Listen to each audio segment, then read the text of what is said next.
जी अस्सलाम वालेकुम। कैफ सिक्स आज के लेक्चर का आगाज़ करते हैं। लेक्चर नंबर 25 इन्वेस्टमेंट अप्रेजल का टॉपिक हमारा चल रहा था। आज तीसरा लेक्चर हमारा इन्वेस्टमेंट अप्रेजल का और ओवरऑल लेक्चर नंबर 25।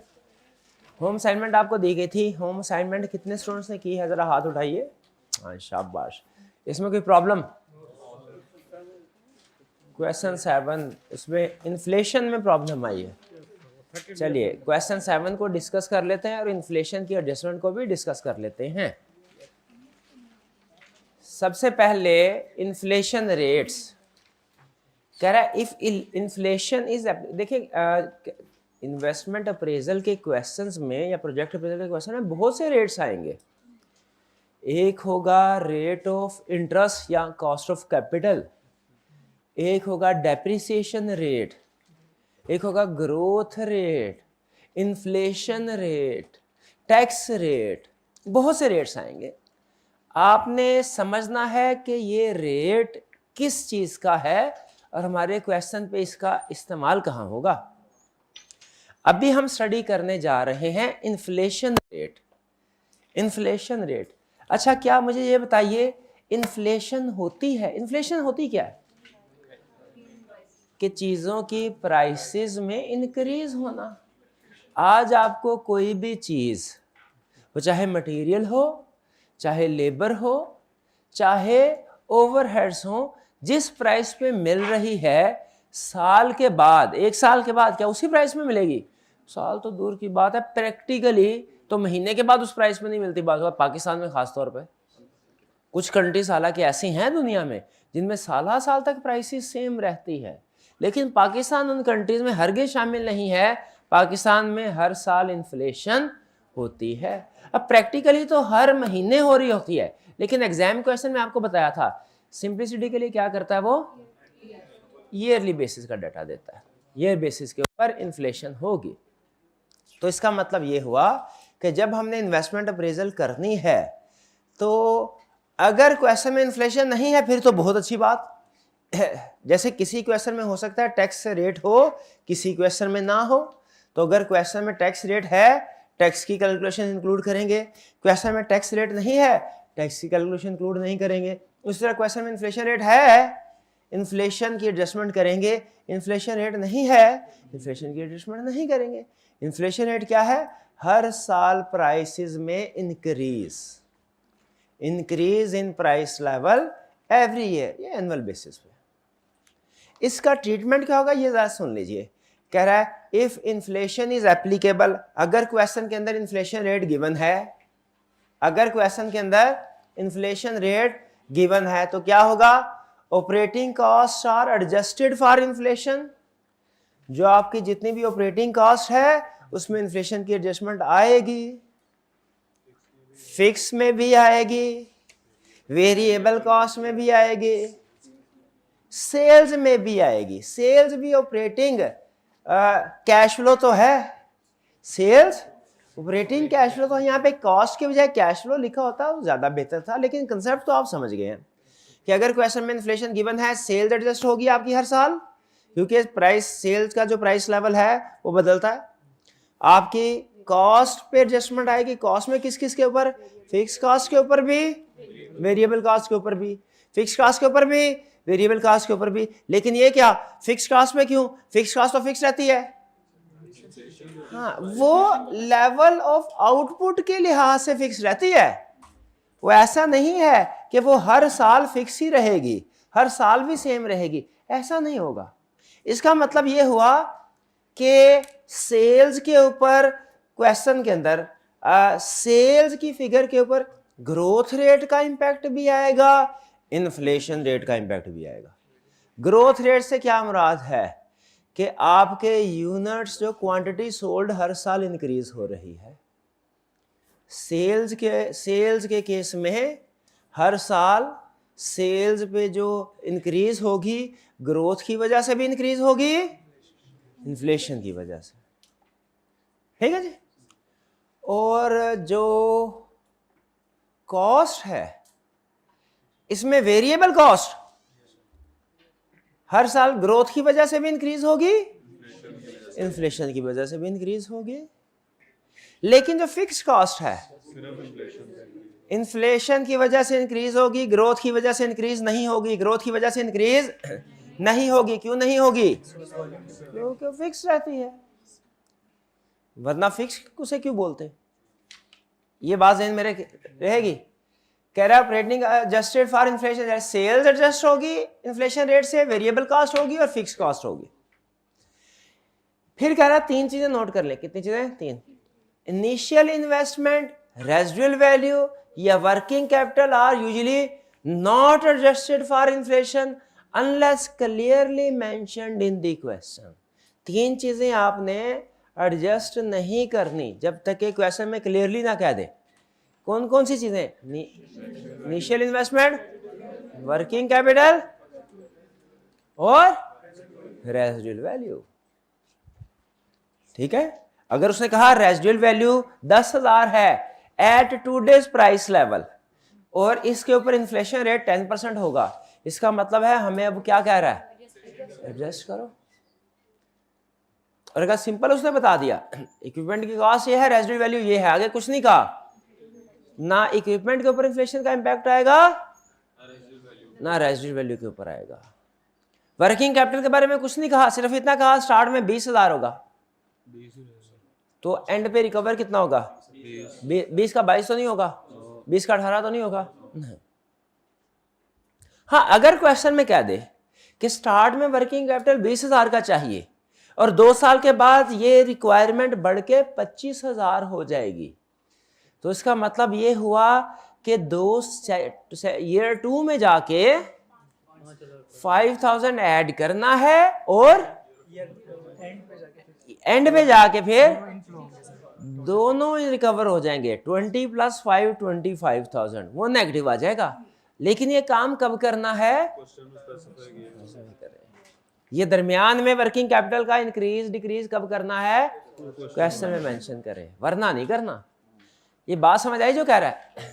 फिर कह रहा है नोट करो, ये क्या कह रहा है? There may be single inflation rate in question for all item और different inflation rate for different item. क्या कह रहा है? क्या कह रहा है कि या तो सारी इन्फ्लेशन सारी आइटम्स के लिए, चाहे रेवेन्यू हो चाहे कॉस्ट हो, सब के लिए एक ही रेट होगा, या रेवेन्यू के लिए अलग रेट, कॉस्ट के लिए अलग रेट होगा। ये आपको एक इंटरेस्टिंग फन फैक्ट बताऊं, प्रैक्टिस में हर आइटम का इन्फ्लेशन रेट अलग होता है। सब्जी में भी देख लेना, गाजर अलग रेट से इन्फ्लेट होती है, आलू अलग रेट से, भिंडी अलग रेट से, प्याज अलग रेट, चिकन अलग रेट से, बीफ अलग रेट से। भाई ऐसे ही होता है ना। लेकिन एग्जाम में जो वो अमूमी तौर पे क्वेश्चन पूछता है, सबका इन्फ्लेशन रेट एक ही देता है। क्यों? सिंप्लिसिटी ऑफ कैलकुलेशन के लिए, क्योंकि वो चाहता है कैलकुलेशन में आप ना फंसे, कंसेप्ट के ऊपर ज्यादा फोकस करें।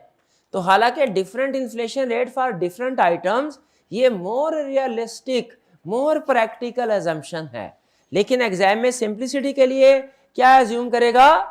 सबका, क्योंकि उसे पता है भाई 6 है 7 है, यही प्रेस करना है, 6 की बजाय 7, 7 की बजाय 8।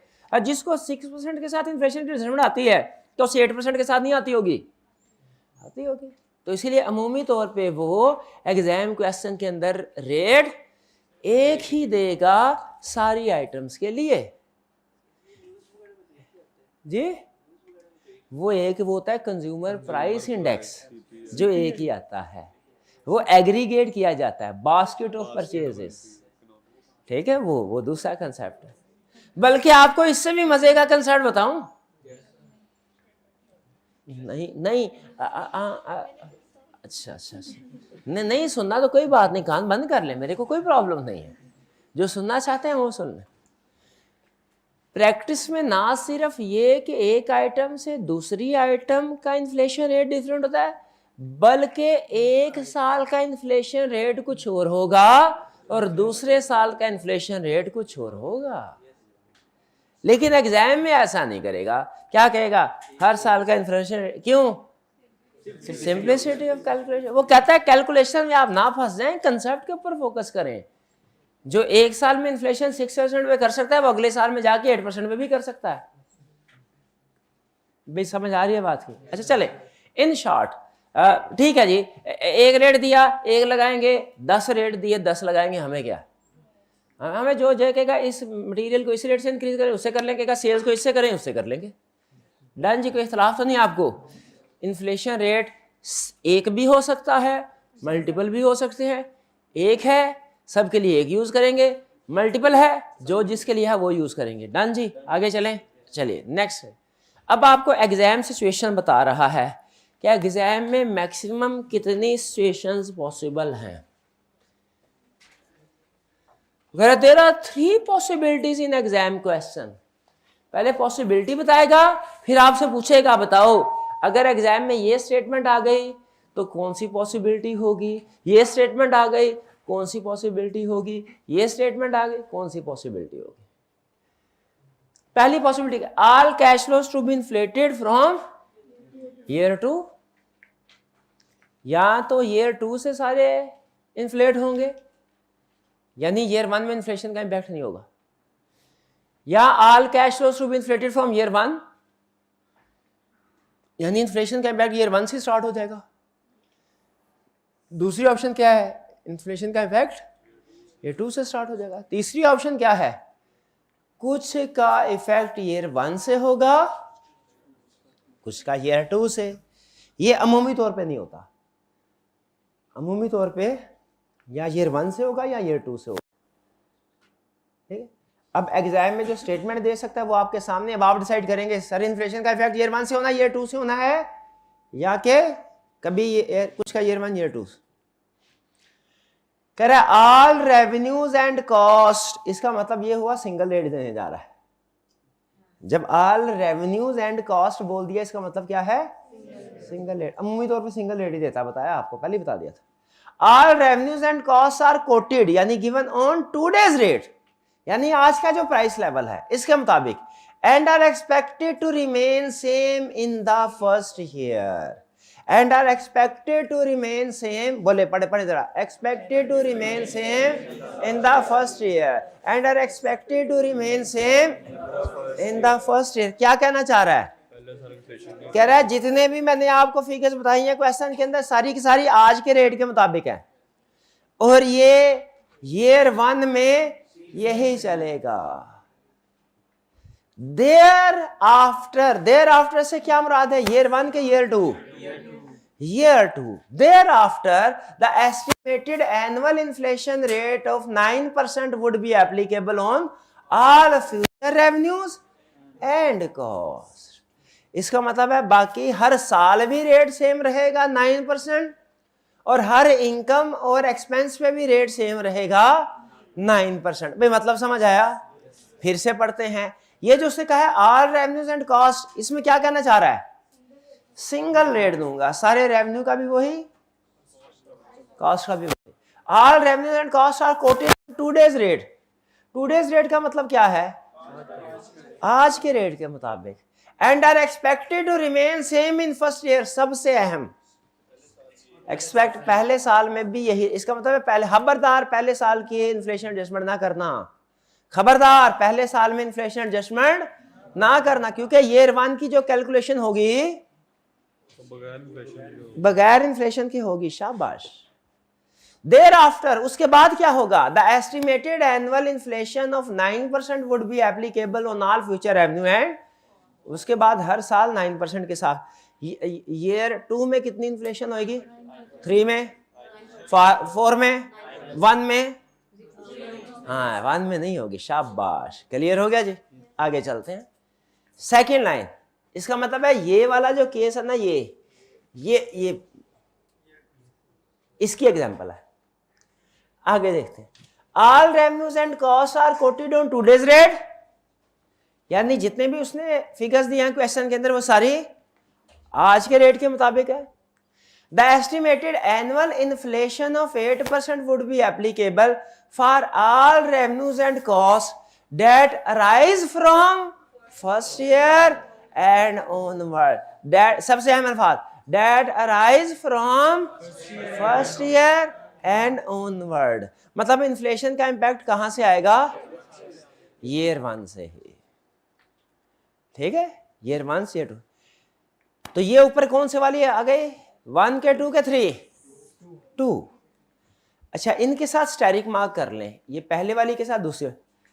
जो जब से एमएफए का पेपर आया है, जब से एमएफए का 4 अटेम्प्ट हो गई है ना हमारी, पांचवी अटेम्प्ट, वो इन दोनों में से कोई एक फिगर यूज कर, इन दोनों स्टेटमेंट को यूज करता है। जो नीचे वाली स्टेटमेंट है वो पुरानी है, पुराने क्वेश्चन में जब ये टॉपिक कॉस्ट अकाउंटिंग में हुआ करता था। कहाँ हुआ करता था? कॉस्ट अकाउंटिंग में हुआ, अब नहीं है। 2 टॉपिक आपके पहले कॉस्ट अकाउंटिंग में थे, अब उससे अलग होके एमएफए, एक बजटिंग, दूसरा ये इन्वेस्टमेंट अप्रेजल। ठीक है जी, क्या बोलना, क्या रिजल्ट के बाबा नहीं, okay. Third, impact of inflation on revenue as well as, और ये पुराना है, पुराने क्वेश्चन, जो पुराने क्वेश्चन होंगे ना उनमें आपको ये इसके साथ लिख ले नए क्वेश्चन, इसके साथ लिख ले पुराने question. Impact of inflation on revenue as well as cost would be 7%। ये नहीं बता रहा ईयर 1 से होगा कि ईयर 2 से होगा। क्या करें? ईयर 1 से करें, लेकिन नीचे लिख दीजिए, in the absence of information it is assumed that impact of inflation starts from year 1। In the absence of, देखिए ऊपर उसने एब्सेंस ऑफ इंफॉर्मेशन नहीं दी, ऊपर 1 2 में क्लियर इंफॉर्मेशन दी है, नहीं, नीचे 3/4 में एब्सेंस ऑफ इन्फ्लेशन आ गई। तो आप ईयर 1 से कर दें, लेकिन नीचे क्या लिख दें? In the absence of information it is assumed that inflation start from year 1।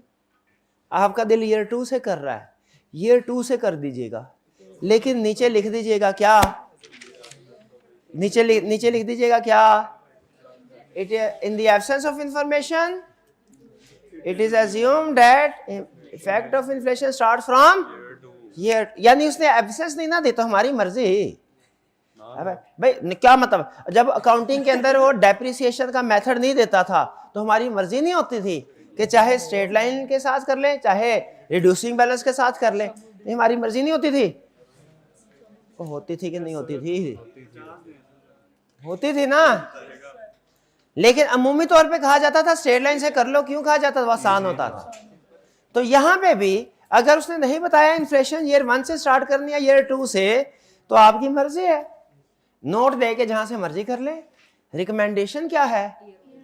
Year 1 से कर ले स्टार्ट। आई कैप के किसी क्वेश्चन में उसने ईयर 1 से की होगी, किसी ईयर 2 में, और आप दोनों क्वेश्चन को मिला के कहेंगे सर वही लाइन वही है, इधर उसने ईयर 1 किया, इधर उसने ईयर 2 किया है, कौन सा सही है कौन सा गलत है? क्या पूछेंगे? दोनों सही है। अजम्पशन लिख दो, तो अजम्पशन ईयर 1 से कर लो, ईयर 1 से करो। अजम्पशन ईयर 2 किया, ईयर 2 से कर लो।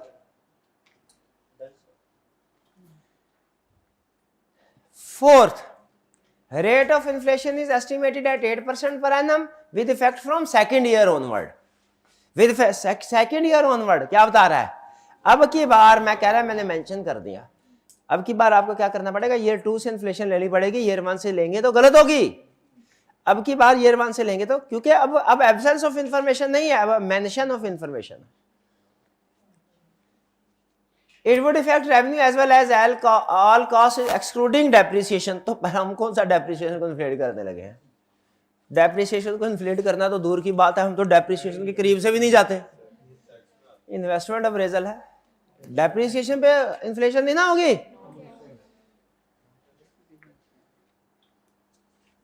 25 साल पहले सादा लोग होते थे सादा, आज के जमाने सादा। तो फर्म में आर्टिकल्स हमारे स्टार्ट होते 20-25 साल पहले आर्टिकल। तो सीनियर का एक टिपिकल प्रैंक हुआ, उस वक्त भी प्रैंक होते थे। वो जूनियर को कहते थे जो भी ताज़ा भर्ती हुआ है, जाओ क्लाइंट में उधर सलीम साहब होंगे, उनसे जाके कहना सर डेप्रिसिएशन का कैश वाउचर दे दें। चले जाते थे, तो सलीम साहब भी समझ जाते थे ये नया बंदा है, वो कहते थे बैठ जाए, अभी डेप्रिसिएशन का कैश वाउचर निकाल के आपको सारे दिन बैठे रहते थे उसे। ठीक है, तो डेप्रिसिएशन का कैश वाउचर होता है क्या? नहीं तो डेप्रिसिएशन कैश आइटम है नॉन कैश? इन्वेस्टमेंट अप्रेजल की कैलकुलेशन में इंक्लूड नहीं करना, तो ये हमें पहले ही पता है डेप्रिसिएशन के ऊपर इन्फ्लेशन नहीं आती।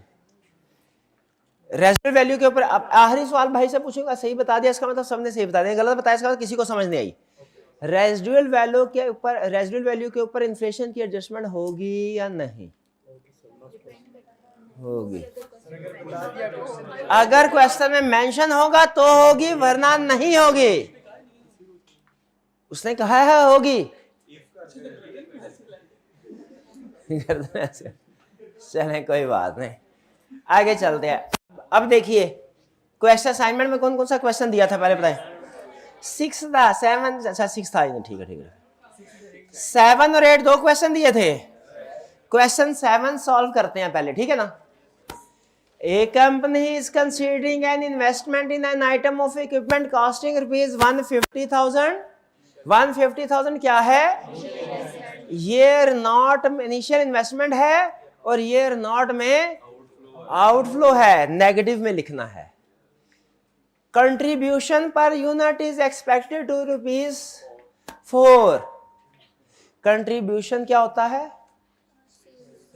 सेल्स। शाबाश, sales minus cost of sales. सुभान अल्लाह। कंट्रीब्यूशन क्या होता है? Sales minus variable cost. Contribution क्या होता है? Sales minus variable cost. Contribution क्या होता है? लिख लें इसको, contribution is equal to sales minus variable cost. अच्छा, ये जो नेट कर देता है ना, मुझे जाती तौर पे पसंद नहीं है। सेल्स में से भाई सेल्स को अलग शो करवाओ, वेरिएबल कॉस्ट को अलग शो करवाओ, ताकि कंप्लीट पिक्चर सामने आए कि सेल प्राइस कितनी है, वेरिएबल कॉस्ट कितनी है। मुझे जाती तौर पे, लेकिन मेरे क्या उसको मेरे से क्या या आपको क्या, क्वेश्चन में जो इन्फॉर्मेशन दी होगी आपने उसी के मुताबिक रखना। लेकिन एक बात ध्यान में रखें, मुझे जाती तौर पे डायरेक्ट जो कंट्रीब्यूशन होती है मुझे जाती तौर पे पसंद नहीं है। लेकिन क्वेश्चन में उसने दिया, ठीक है, आपको पता होना चाहिए है क्या, सेल्स माइनस वेरिएबल कॉस्ट। अगर उसने लिखा होता ना सेल्स की कीमत 10 रुपए है sale price, variable cost 6 rupees per unit, sale price 10 rupees per unit, तो मैं 10 - 6 4 करके ना करता, मैं कैसे करता? सेल्स लिखता 10 के हिसाब से, वेरिएबल कॉस्ट लिखता 6 के लिहाज से। भाई कंप्लीट भी इंफॉर्मेशन दो ना। बहरहाल उसने जैसे दी हम वैसे चलेंगे। वेरिएबल कॉस्ट आ गई। अब जब वेरिएबल उसने, सॉरी ये कंट्रीब्यूशन आ गया, कंट्रीब्यूशन आ गया तो कह रहा है sales are expected to be. जब sales minus variable cost contribution दे दिया है तो सेल्स दोबारा क्यों दे रहा है? क्योंकि कंट्रीब्यूशन होता है sale price per unit minus variable cost per unit. ये प्राइस है, नंबर ऑफ यूनिट्स नहीं है इसमें, ये पर यूनिट कंट्रीब्यूशन है। तो टोटल कंट्रीब्यूशन के लिए क्या करना पड़ेगा? मल्टीप्लाई करने पड़ेंगे। ठीक है, क्या करना पड़ेगा? यानी अगर क्वेश्चन में और कोई एडजस्टमेंट ना होना तो मैं हर साल की कंट्रीब्यूशन यूं कैलकुलेट करूंगा। ईयर 1 में 20,000 मल्टीप्लाइड बाय 4, ईयर 2 में 40,000 मल्टीप्लाइड बाय 4, 3 में 60,000 मल्टीप्लाइड बाय 4, 4 में 20,000 मल्टीप्लाइड बाय 4।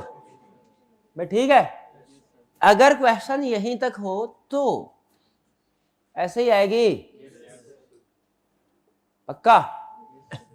आगे क्या करा है? Fix cost are expected to be ₹50,000 at today's price level. At today's price level, at today's price level क्या है? आज की।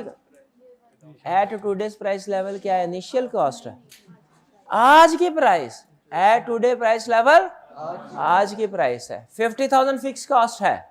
अगर क्वेश्चन में और कुछ भी ना हो तो मैं 50,000 ईयर 1 में लिखूं, 50,000 ईयर 2 में लिखूं, 50,000 ईयर 3 में लिखूं, 50,000 ईयर, अगर क्वेश्चन यहीं पे खत्म हो तो। क्यों ये हर साल 50,000 क्यों? क्योंकि ये फिक्स्ड है। फिक्स्ड वॉल्यूम के लिहाज से चेंज नहीं होती क्या? नहीं हो तो फिक्स की डेफिनेशन में लिखा है, फिक्स कॉस्ट की डेफिनेशन। मेरा हाल है कॉस्ट काउंटिंग में सबसे पहले फिक्स और वेरिएबल का कंसेप्ट भी पढ़ाते हैं शायद, मुझे तो यही याद है और कुछ नहीं याद। एक ही चीज कॉस्ट काउंटिंग में पूछा क्या चीज सीखी, मैं कहूंगा एक ही फिक्स और वेरिएबल कॉस्ट में, और भी पढ़ाते होंगे। नहीं नहीं ठीक है अहम कंसेप्ट। आगे चलते हैं 50,000। फिर इसके बाद और ये लेवल ऑफ आउटपुट के साथ इसे फिक्स किस वजह से कहते हैं, ये नहीं है कि ये कभी चेंज नहीं होगी, ना ना ना ना ना, वो कहते हैं लेवल ऑफ आउटपुट के साथ चेंज नहीं होगी। इन्फ्लेशन से हो सकती है, रेंट आप खुद बताएं कितने स्टूडेंट हॉस्टल में रहते हैं, हॉस्टल का जो रेंट है फिक्स है कि वेरिएबल, फिक्स तो है लेकिन सर चेंज होता है हर साल, डिक्रीज होता है क्या, इंक्रीज होता है। तो इस मिसाल से हमें यह समझ आया कि फिक्स्ड कास्ट भी इंक्रीज होती है, लेकिन वो आउटपुट की वजह से नहीं, इन्फ्लेशन की वजह से। आगे चलते हैं, वो कह रहा है and the equipment fix cost 50,000 है। अगर तो आगे क्वेश्चन यहीं पे खत्म हो, यानी इन्फ्लेशन रेट नहीं दिया हुआ ना, मैं हर साल 50 ठक ठक ठक ठक। And equipment can be disposed of in year four ₹10,000 at 2 days price level. 2 days price level का मतलब क्या है, आज की ये इनिशियल इन्वेस्टमेंट है ना 10,000, ये रेजिडुअल वैल्यू है। Equipment can be disposed in year four 10,000 residual value है, लेकिन ये क्या है 2 days प्राइस लेवल पे। आज की कॉस्ट नहीं, आज की कॉस्ट तो वो किधर है 150,000 है, ये 10,000 इनिशियल कॉस्ट नहीं है, ये क्या है प्रेजेंट वैल्यू, सॉरी क्या है रेजिडुअल वैल्यू है।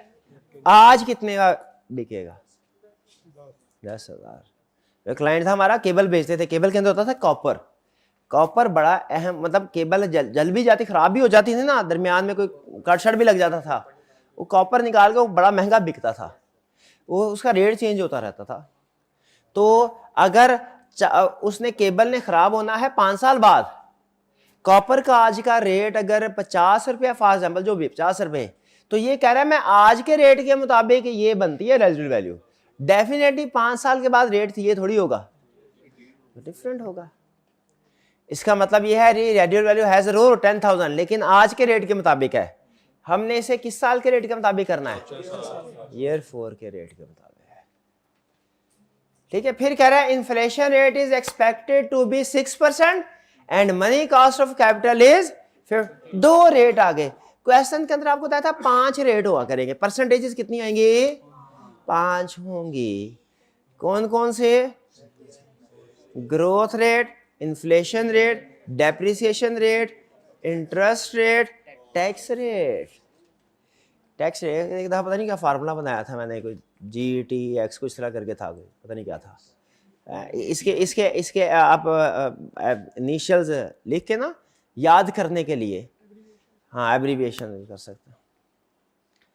5 तो बहरहाल इसमें 2 हैं, कौन कौन से, इन्फ्लेशन रेट और मनी कॉस्ट ऑफ। आपको पता होना चाहिए इन्फ्लेशन रेट का क्या काम है, इनकम और एक्सपेंसेस को इन्फ्लेट करना है हर साल, और कॉस्ट ऑफ कैपिटल का काम क्या है, डिस्काउंट करना है। हर रेट का इस्तेमाल पता होना चाहिए, गलत ना यूज कर दीजिएगा, ना कॉस्ट ऑफ कैपिटल से इन्फ्लेट कर रहे हो और इन्फ्लेशन रेट से डिस्काउंट कर रहे हो, करेंगे आप लोग, करेंगे। यहां तक क्वेश्चन सारा क्लियर हो गया, अब स्टार्ट करें इसको। अगर गलत रेट से कर ले तो मार्क्स मिलेंगे गलत, यानी कि वो जो गलत किया है उसके मार्क्स, जो सही किया है उसके मार्क्स मिलेंगे।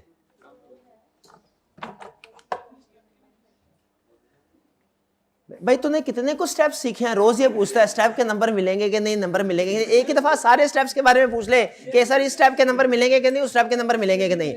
पहले बताया जो स्टेप गलत होता है उसके नंबर नहीं मिलते, और जो स्टेप सही होता है उसके नंबर मिलते हैं। गलती पे गलती के नंबर नहीं कटते, वो एक ही गलती होती है। Okay, question 1 company is considering. अच्छा सबसे पहले क्या आएगा यहाँ पे भाई, ये क्वेश्चन सॉल्व करूं, क्वेश्चन नंबर 7 के क्वेश्चन नंबर 8, ये हो गया सॉल्व। कितने स्टूडेंट्स का, अगर 3 स्टूडेंट्स ने भी हाथ उठा के कह दिया ना ये क्वेश्चन सॉल्व करे 7 तो करवाऊंगा, कितने स्टूडेंट्स का ख्याल है क्वेश्चन सर? 1 2 3 4 हो गए। Company is considering an investment in the 150,000, ये क्या हो गया? Initial invest. अब आपने ना वर्किंग का तरीकाकार देखना, मैं वर्किंग कैसे कर रहा हूं, कैलकुलेशन शो करवा रहा हूं कि नहीं, ये ज़हन में रखिएगा। इनिशियल, ये ऊपर वाली कैलकुलेशन कौन सी है? ये है हमारी इन्वेस्टमेंट अप्रेजल की कैलकुलेशन, इसमें इन्वेस्टमेंट अप्रेजल के रूल लगेंगे। और ये नीचे वाली कैलकुलेशन कौन सी है? टैक्स की, इसमें कौन से रूल लगेंगे? इधर जब आपने जाना है तो फाइनेंशियल मैनेजर, फाइनेंस मैनेजर बन जाना है। जब इस टेबल पे आना है तो आपने टैक्स कंसल्टेंट बन जाना है, यहां से मैंने अकाउंटेंट बन जाना है, इधर अकाउंटेंट बनना है, यहां पे फाइनेंस मैनेजर बनना है। ये कैलकुलेशन और है, ये कैलकुलेशन और है। इस क्वेश्चन में ये नीचे वाला टेबल यूज नहीं होगा, बताइए क्यों? टैक्स रेट ने गिवन। किसी क्वेश्चन को डबल डिफिकल्ट करना हो ना, एक इंफॉर्मेशन ऐड कर दे बस, टैक्स रेट, डबल डिफिकल्ट हो जाएगा। यानी डबल डिफिकल्ट से मुराद क्वेश्चन एक ही बजाय 2 सफ़े पे सॉल्व होगा। अब एक सफ़े के ऊपर इन्वेस्टमेंट अप्रेजल वाला और एक के ऊपर टैक्स। बाहर वापस आए, इन्वेस्टमेंट इक्विपमेंट कितना? 15,000, ये है हमारी इनिशियल इन्वेस्टमेंट। इनिशियल इन्वेस्टमेंट कितनी है ईयर नॉट में? 150,000 नेगेटिव।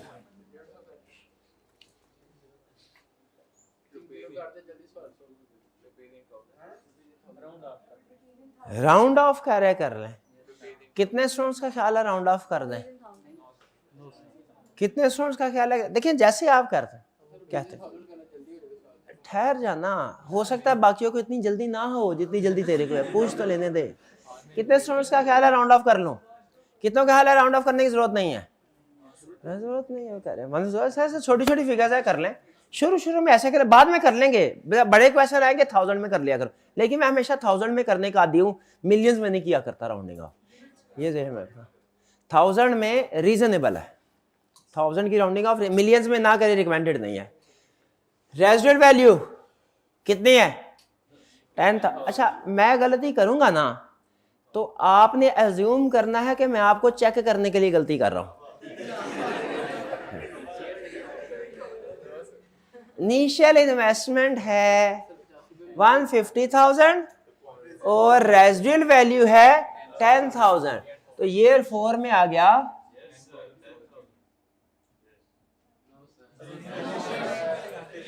ये गलत। क्यों गलत है? इन्फ्लेशन, शाबाश। अच्छा अब सुन लीजिए, नीचे कैलकुलेशन शो करवानी है, कैलकुलेशन शो करवाने। हमारे टीचर थे, उन्होंने बहुत ही आसान तरीन तरीका सिखाया कैलकुलेशन शो करवाने का, हालांकि हम उसको थोड़ा सा मॉडिफाई करेंगे, लेकिन तरीका सुन ले। पहला रूल आपने ये रखना है कि सर न्यूमेरिकल क्वेश्चन में किस चीज़ की कैलकुलेशन शो करवाएं। उन्होंने बताया जो फिगर आपके क्वेश्चन पेपर पे नहीं है लेकिन आपके सॉल्यूशन में आ रही है उसकी कैलकुलेशन शो करवानी है। किसकी कैलकुलेशन शो करवानी है? जो फिगर आपके क्वेश्चन पेपर पे नहीं है, हमारे सॉल्यूशन में आ रही है, उसकी कैलकुलेशन शो करवाना। हमारे टीचर हमें ये बताते थे। आजकल के टीचर क्या बताते हैं? वो भी यही बताते हैं। नहीं मैं पूछ रहा हूँ आपसे, आजकल तो आप पढ़े। नहीं मैं तो अपने उस्तादों से जो सीखा है वही आगे आपको सिखाऊंगा कि भाई किस चीज की कैलकुलेशन शो करवानी चाहिए। सॉल्यूशन में फिगर है उसकी कैलकुलेशन शो, लेकिन इसका मॉडिफाइड वर्जन आपको बताऊंगा अभी, वो थोड़ी देर, अभी नहीं, पहले ये रूल पिक करें। तो 150,000 है, इसके बाद क्या आएगा 10,000 है। अब मैं वर्किंग शो करवा रहा हूं, 10,000 इन्फ्लेशन एडजस्टमेंट होगी क्या? मल्टीप्लाइड बाय इन्फ्लेशन रेट क्या है? 6%, 1.06। अच्छा इसकी इन्फ्लेशन कब से शुरू होनी थी? ईयर 1 से के ईयर 2 से? कहां लिखा है? साइलेंट है तो ईयर 1 से कर लेते हैं, नीचे लिख लीजिएगा it is in the absence of it is assumed inflation start from year 1।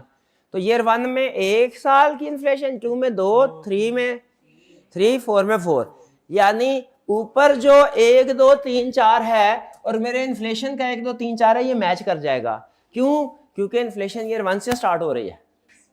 Year 1 की इन्फ्लेशन पावर 1, ईयर 2 की इन्फ्लेशन पावर 2, ईयर 3 की इन्फ्लेशन पावर 3, ईयर 4 की इन्फ्लेशन पावर 4, ये आ गया पावर 4। अब बताइए क्या आया? 1625। गलती बताइए, गलती बताइए। कोई गलती नहीं है, कोई गलती नहीं है, कोई गलती नहीं। ये नेगेटिव नहीं होना चाहिए था। हाँ शाह, क्यों बोला? बेहतरीन, यस। आगे चलते हैं। Companies considering investment in item equipment cost fund fit, contribution per unit is expected to be ₹4 and sales ये होगी। इसका मतलब है अब दूसरी आइटम मैंने क्या लिखनी है? हर साल की कंट्रीब्यूशन। कंट्रीब्यूशन कितनी है जी? ईयर नॉट में कितनी आएगी? ईयर नॉट तो कोई साल ही नहीं है भैया, ये तो होगी ईयर 1 से। कितनी होगी? 4 इंटू 20,000। एक मिनट है, 20,000 नंबर ऑफ यूनिट्स है ना? 20,000। अच्छा एक सुन लें, लिख लीजिएगा। अगर ग्रोथ और इन्फ्लेशन क्वेश्चन में दोनों रेट होना, पहले ग्रोथ की एडजस्टमेंट होगी फिर इन्फ्लेशन की होगी। ये एक बड़ी कम्प्लेक्स कैलकुलेशन मेरे जहन में है बजटिंग की, उसको सामने रखते हुए आपके मुताबिक A इंटू बी और B इंटू ए एक बराबर है, लेकिन मेरे मुताबिक नहीं है। कंसेप्ट को मैंने लेके चलना है। पहले ग्रोथ फिर इन्फ्लेशन, पहले ग्रोथ फिर इन्फ्लेशन। वो आएगा इन्वेंटरीज वैल्यूड एट FIFO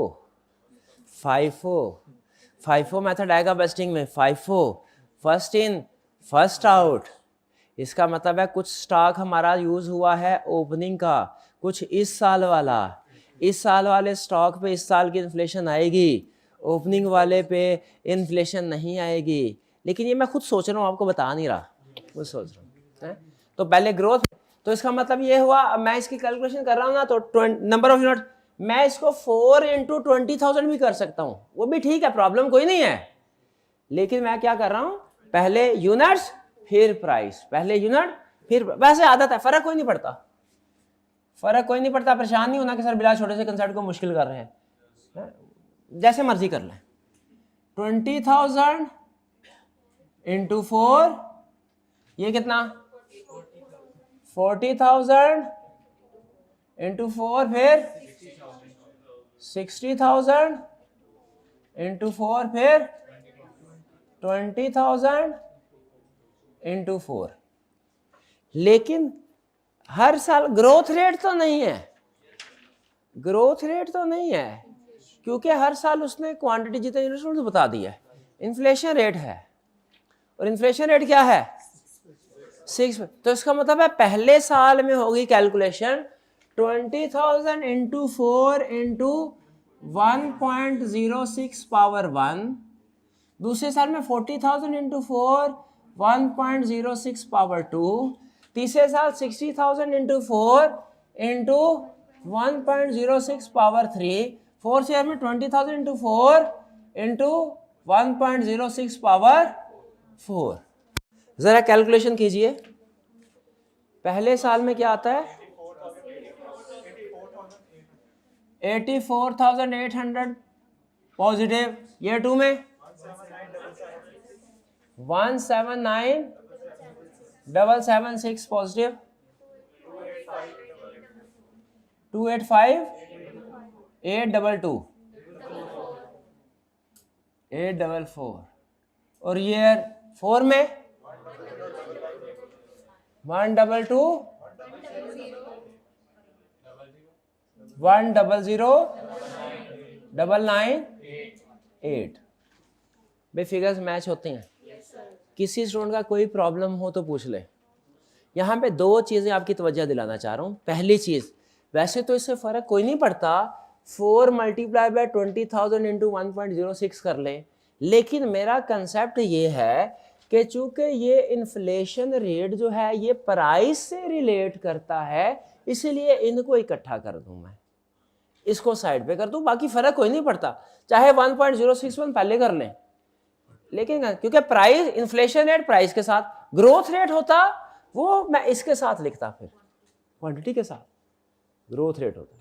भाई दूसरी चीज के ऊपर तवज्जो दिलाना चाह रहा हूं, भाई ये अजीब बात है, ऊपर ईयर 1 है और नीचे इन्फ्लेशन पावर 1, ऊपर ईयर 2 नीचे इन्फ्लेशन की पावर ईयर 2, ऊपर ईयर 3 इन्फ्लेशन की पावर 3, ऊपर ईयर 4। इसकी रीजन क्या है? क्योंकि इन्फ्लेशन ईयर 1 से स्टार्ट हो रही है। इसकी रीजन क्या है? इन्फ्लेशन ईयर 1 से स्टार्ट। अगर इन्फ्लेशन ईयर 2 से स्टार्ट हो रही होगी ना, तो ऊपर ईयर 2 आएगा, नीचे इन्फ्लेशन की पावर 1, ऊपर ईयर 3 आएगा, नीचे इन्फ्लेशन की पावर, ये ध्यान में रखना। तो परेशानी हो ना कि सर कभी तो ऊपर जो साल है और जो इन्फ्लेशन की पावर है वो सेम आती है, कभी नहीं आती, तो जिसमें नहीं आती उसमें हम गलत कर रहे हैं क्या? नहीं नहीं नहीं, उसमें उसने कहा होगा, क्या कहा होगा? इन्फ्लेशन ईयर 2 से। क्लियर जी? फिर इसके बाद क्या कह रहा है? कह रहा है फिक्स कार है expected to be rupees 50,000 eight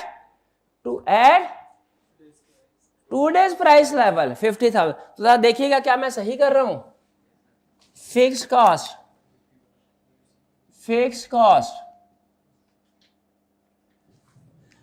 50,000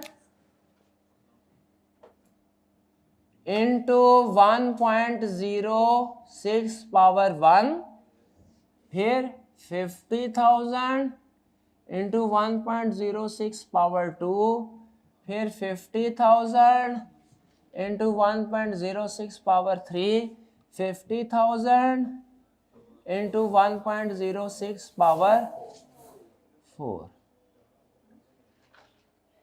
भाई कोई प्रॉब्लम इसमें? चलिए जरा सॉल्व करवाइए। 83,000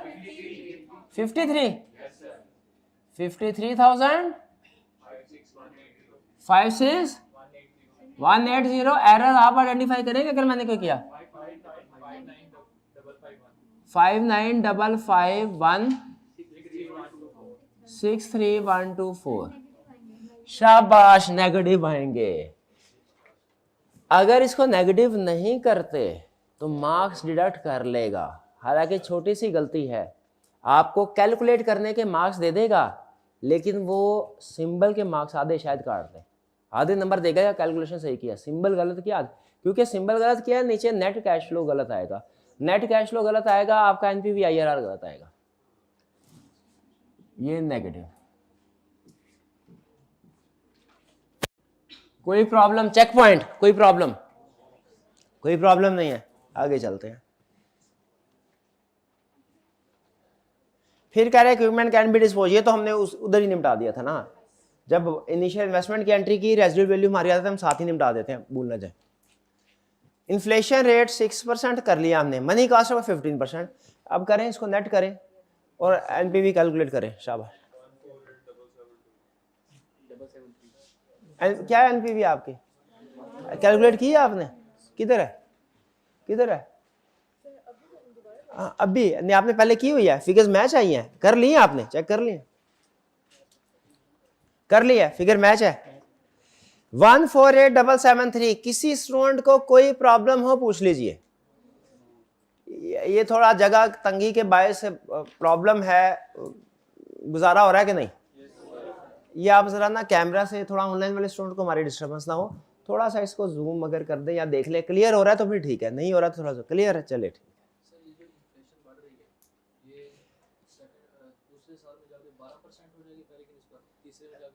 ये उन्होंने कहा ये जो इन्फ्लेशन हो रही है पहले साल में 6% है, दूसरे में 12%, तीसरे में 18%, ऐसे होगा क्या? नहीं, ये हर साल 6% बढ़ रही है, यानी ईयर 1 में भी इन्फ्लेशन का रेट 6% है। इसका मतलब ये नहीं है कि ईयर 2 में इन्फ्लेशन हो नहीं रही, हो रही है, लेकिन ईयर 1 का जो प्राइस लेवल था ईयर 2 में उससे 6% इंक्रीज हो रहा है, ईयर 2 में जो प्राइस लेवल था ईयर 3 में उसकी निस्बत 6% इंक्रीज हो रहा है, और ये इम्पैक्ट ऑटोमेटिकली आ रहा है, क्योंकि देखिए ये जो हम फिगर यूज कर रहे हैं ना प्राइस, ये 2 days प्राइस लेवल है, जब हम इसको पावर 1 से मल्टीप्लाई कर रहे हैं हम उसको एक दफा 6% से इंक्रीज कर रहे हैं, ये 1 है। जब हम इसको ये 2 में ले जाके पावर 2 कर रहे हैं ना, तो इसका मतलब असल में क्या है, हम इसको 2 दफा 6% से मल्टीप्लाई कर रहे हैं। पावर 2 का मतलब है 1.06 मल्टीप्लाइड बाय 1.06। तो इसमें ऑटोमेटिकली 6 और 6 आपके ख्याल के मुताबिक जो 12 है ना, वो आ जाता है ऑटोमेटिकली, क्योंकि 6 × 6 आ जाता है। ये फिर 6 × 6 × 6।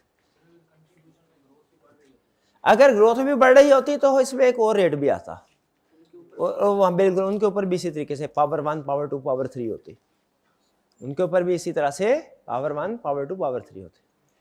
क्लियर जी? कोई प्रॉब्लम नहीं? चलिए क्वेश्चन 8 की तरफ चलते हैं। क्वेश्चन 8 है हमारा, एक कंपनी इज कंसीडरिंग, अच्छा इसको भी सॉल्व कर दें, डिस्कस करते कि 3 स्टूडेंट्स ने अगर कह दिया ना सर सॉल्व कर दे, तो मैं तो सॉल्व करवाऊंगा। कितने स्टूडेंट्स का ख्याल है कि क्वेश्चन नंबर 8 को भी सॉल्व करना है? 1 2 3 4 5 6 हो गए, ये भी सॉल्व होगा, लेकिन पहले डिस्कस कर लेते हैं। डिस्कस कर, सबसे पहले रिक्वायरमेंट में कह रहा है using net present value technique evaluate whether project should be accepted. बताइए क्या रिक्वायरमेंट पढ़ के पता चल गया किस टॉपिक का क्वेश्चन है? रिक्वायरमेंट पढ़ के पता चल गया किसका? Project present. कह रहा है a company is considering an investment in an item of equipment costing ₹150,000। 150,000 क्या होगा? इनिशियल कॉस्ट 150,000 ईयर नॉट में नेगेटिव। फिर equipment would be used to make a product, ठीक, कुछ ना कुछ करेगा उसका। Selling price of product at today's price would be ₹10 per unit and the variable cost per unit, all cash cost, would be ₹6। Sale price क्या होगा? 10, variable cost क्या होगा? 6। मेरे अंदर का शैतान मुझे कह रहा है इसको कंट्रीब्यूशन बना लो, 10 - 6 = 4 कर लो। पिछला क्वेश्चन भी तो कंट्रीब्यूशन के साथ कर लिया था, हो जाता है। याद रखें, मुझे क्या पसंद है? अलग अलग, मैं तो अलग अलग ही करूंगा। इसकी हिकमत क्या, इसके पीछे रीजन क्या, वो फिर कभी बताऊंगा, अभी नहीं बता रहा, अभी शायद आपको समझना आए।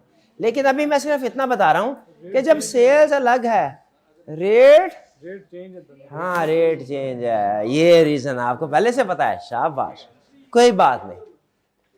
तो मैं क्या करूंगा, सेल्स अलग। कैसे सेल होगी? ईयर 1 की सेल क्या होगी? 20,000 × 10 × इन्फ्लेशन की पावर 1, ठीक है ना? इन्फ्लेशन दी हुई है ना नीचे। अच्छा, तो इसी तरह यूनिट को सेल प्राइस से मल्टीप्लाई करूंगा, फिर इन्फ्लेशन से। यूनिट को सेल प्राइस से मल्टीप्लाई करूंगा, फिर इन्फ्लेशन से, और फिर जब वेरिएबल कॉस्ट आएगी 4, उन्हीं यूनिट को मैचिंग कंसेप्ट काउंटिंग का कहता है ना कि जितनों की सेल हो उतने की कॉस्ट ऑफ सेल होनी चाहिए। तो वही यूनिट सोल्ड जो है वही वेरिएबल कॉस्ट में भी आएंगे।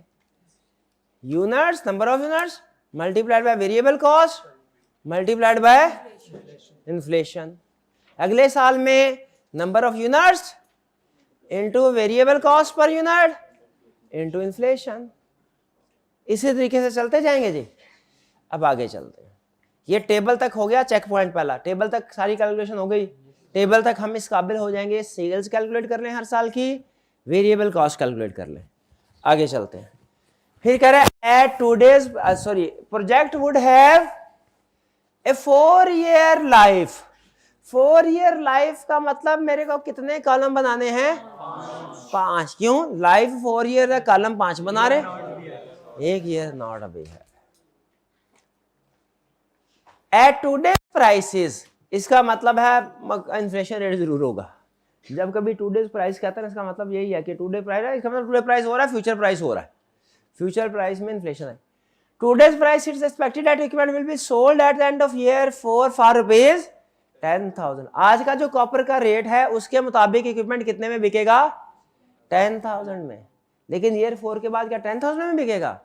ईयर 4 का तो कॉपर का रेट कुछ और होगा। There will be additional fixed cash overhead ₹50,000 each year as a result of the project at today's price level, ये भी टूडेज प्राइस लेवल पे है, हर साल 50,000। तो अच्छा इसका मतलब है ये जो 10,000 होगा ना, 10,000 ईयर 4 पे, ये जो ये रेजिडुअल वैल्यू है, ये ईयर 4 पे 10,000 नहीं होगा, कह रहा है 10,000, लेकिन ये टूडेज प्राइस लेवल पे कह रहा है ईयर 4 के एंड में 10,000 नहीं होगा, ये क्या होगा 10,000 इंटू इन्फ्लेशन की पावर 4, अगर वो ईयर 1 से इन्फ्लेशन स्टार्ट हो रही है। और फिर क्या कह रहा है, there will be additional fixed cash overhead of ₹50,000 each year.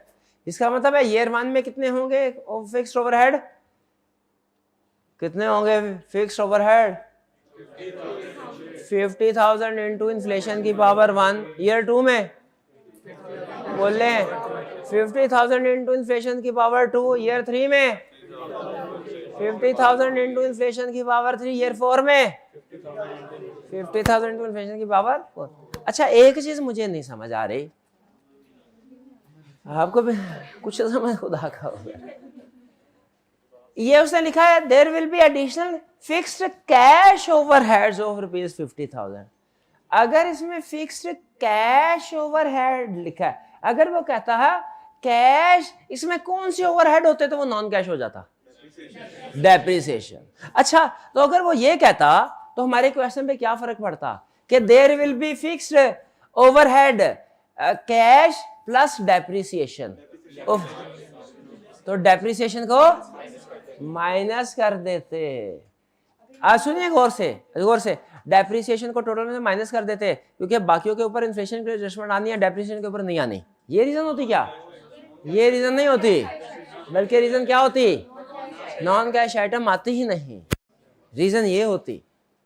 Reason क्या होती, डेप्रिसिएशन। अगर उसने डेप्रिसिएशन के साथ ऐड करके दी होती अमाउंट तो हम डेप्रिसिएशन को अलग करते, रीजन क्या होती, नॉन कैश आइटम है। तो ये तो उसने खुद ही कह दिया कैश आइटम, हमने कहा ठीक है कोई ऐड लेस करने की जरूरत नहीं है, तो 50 था भाई, समझ आ गई। फिर कह रहा है कि बाबा साहब ने company expects prices and cost to increase due to inflation to the following annual rate. Sales का दिया अलग, ये उसने मल्टीपल रेट्स दिए हैं, तो जिसका जो रेट है उसके मुताबिक लगाइए उसको, ठीक है। अच्छा ये नहीं बताया inflation to be started from year 1 के ईयर 2, एज्यूम क्या करें, और अजम्पशन लिख देनी आपने।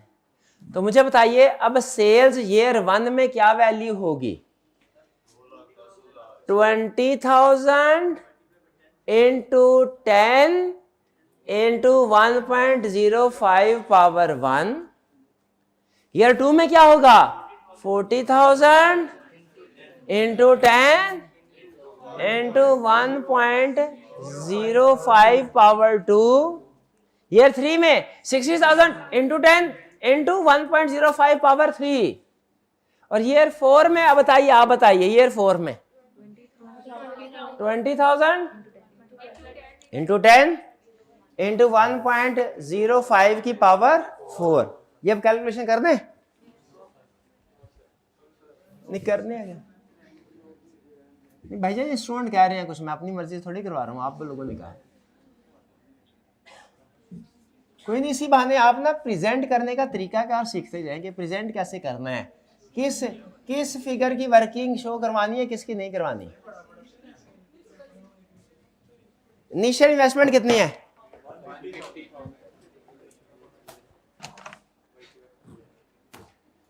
इनिशियल इन्वेस्टमेंट कितनी है जी 150,000 नेगेटिव, और रेजिडुअल वैल्यू कितनी है 10,000, और इन्फ्लेशन भी है ना 10,000 इंटू 1.06 की पावर 4 कितना हो गया 12625। कोई प्रॉब्लम? नेक्स्ट अब सेल्स, हालांकि उसने सेल प्राइस और वेरिएबल कॉस्ट यूनिट अलग अलग दिया है, हमने उसको कंट्रीब्यूशन खुद से नहीं लेके जा, खुद से दे दे तो मजबूरी बन जाती है, लेकिन हमारे पास ऑप्शन है, अब हम इसको अलग अलग करेंगे। सेल्स ईयर नॉट में कुछ नहीं आएगा, ईयर 1 में कितना आएगा, ईयर 1 के 20,000 इंटू 10 इंटू 1.05 पावर 1, फिर 40,000 into 10 into 1.05 power 2, 60,000 into 10 into 1.05 power 3, और next 20,000 into 10 into 1.05 power 4। Clear होता है जी? अब बताइए फिगर कैलकुलेशन करते जाइए। ईयर 1 में 2 10,000, 2 10,000, 4 4 1,000, 6 9 4 5 7 5 2 4 3 1 0 1। कोई प्रॉब्लम? अब क्या करना है? Variable cost minus variable cost. Year 1 में कितने हैं? अब देखिए जितने यूनिट्स होगी, जितने की सेल उतने ही कॉस्ट ऑफ सेल्स होगी ना, तो ये यूनिट तो सेम आएंगे भैया। यूनिट तो ये आपको काउंटिंग का कंसेप्ट पता है ना, कि जितनों की सेल रिकॉर्ड करते हैं उतनी कॉस्ट ऑफ काउंटिंग यही कहती है ना। तो कॉस्ट 4 थी, इसका मतलब है मैंने बाकी सारा कुछ सही कर दिया, 10 की बजाय 4 4 करता जाऊंगा। ऐसे है। एक और चीज चेंज होगी, inflation rate. Inflation rate variable cost 20,000 into 4 into 1.06 power 1।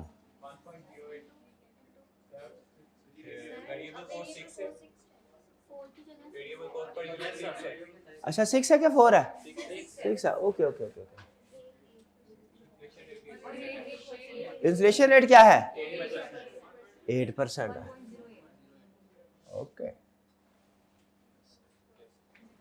Next 40,000 into 6 into 1.08 power 2, फिर 60,000 इंटू 6 इंटू 1.08 पावर 3, फिर 20,000 इंटू 6 इंटू 1.08 पावर 4। क्लियर जी? क्या? 129 600 27 99 36 453 496 163 259। ओके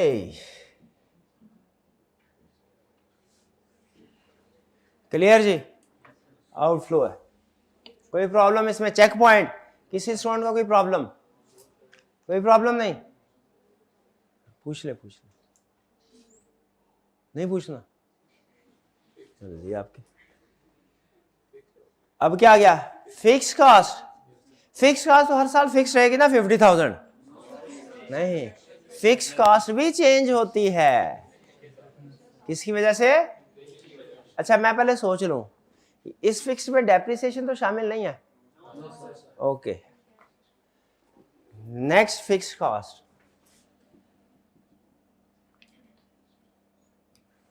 कितने हैं जी?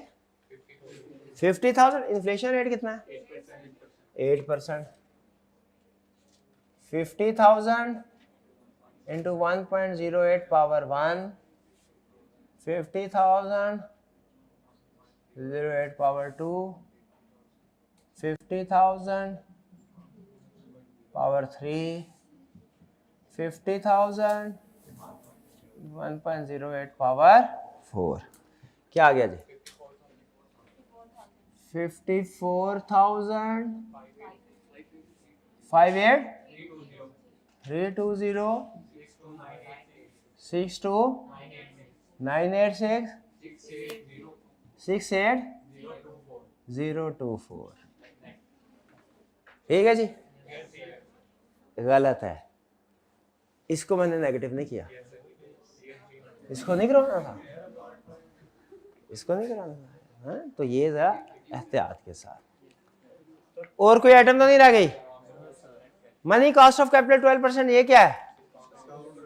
बाकी तो वो काम है जो कि 5वीं क्लास का बच्चा भी कर लेता है। वो क्या है? डिस्काउंटिंग। एनपीवी पहले ऐड कर लें, सबको एनपीवी कैलकुलेट करें, sorry net cash flow calculate करें, और नेट कैश फ्लो के बाद फिर डिस्काउंट कर लीजिए। करें शाबाश। नेट क्या एनपीवी क्या आई है?